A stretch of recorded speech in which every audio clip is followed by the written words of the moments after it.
పార్శ్వే ఆవాహయామి, స్థాపయామి, పూజయామి. తర్వాత ఇది భృకుటి అంటాం, దీన్ని లలాటం అంటాం. మూడవది దీన్ని ఆజ్ఞాచక్రం అంటాం. ఇక్కడ సెంటర్ లో అన్నమాట. ఓం నమ శివాయ, త్రిలోచనేశ్వర మహాదేవాయ నమః.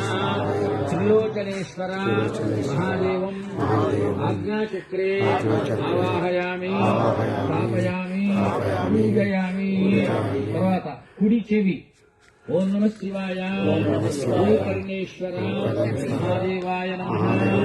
గోకర్ణేశ్వర మహాదేవం మమ. దక్షిణకర్ణే ఆవాహయామి, స్థాపయామి, పూజయామి. తర్వాత వామకర్ణం అంటే ఎడమ చెవి. ఓం నమ శివాయ భారభూతేశ్వర మహాదేవాయ నమః.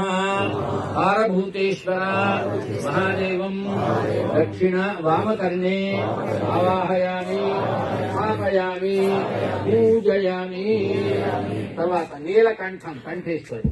ఓం నమ శివాయ నీలకంఠేశ్వర మహాదేవాయ నమః. నీలకంఠేశ్వర మహాదేవం విశుద్ధి చక్రే ఆవాహయామి, స్థాపయామి, పూజయామి.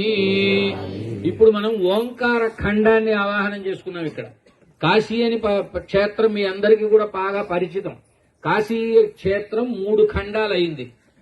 ఒకటి ఓంకార ఖండం, విశ్వేశ్వర ఖండం, కేదార ఖండం. అలాగే ఇప్పుడు మనం ఓంకార ఖండంలో ఉన్నటువంటి లింగాలన్నింటినీ కూడా ఇక్కడి వరకు మనం ఆవాహనం చేశాం.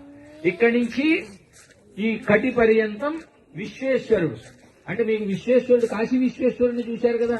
దానికి కాశీ ఖండంలో వ్యాసుల వారు ఏం చేశారంటే విశ్వేశ్వర ఖండం ఎక్కడి నుంచి ఎంతవరకు బార్డర్, ఓంకార ఖండం ఎక్కడి నుంచి ఎక్కడికి బార్డరు, కేదార ఖండం ఎక్కడి నుంచి ఎక్కడికి బార్డరు, ఆ మధ్యలో ఉన్నటువంటి లింగాలు. ఇప్పుడు మనం వాటిని ఆవాహనం చేస్తున్నాం. ఇంకొక 10 నిమిషాలు అయిపోతే మీరు కాశీ, మొత్తం మా కాశీని మన శరీరంలోకి తీసుకొచ్చేసాం. ఇప్పుడు హార్ట్, ఇది చంద్రుడు అంటాం, అక్కడ అనాహత చక్రం అంటాం. చెప్పండి ఓం నమ శివాయ. చంద్రేశ్వర మహాదేవాయ నమః.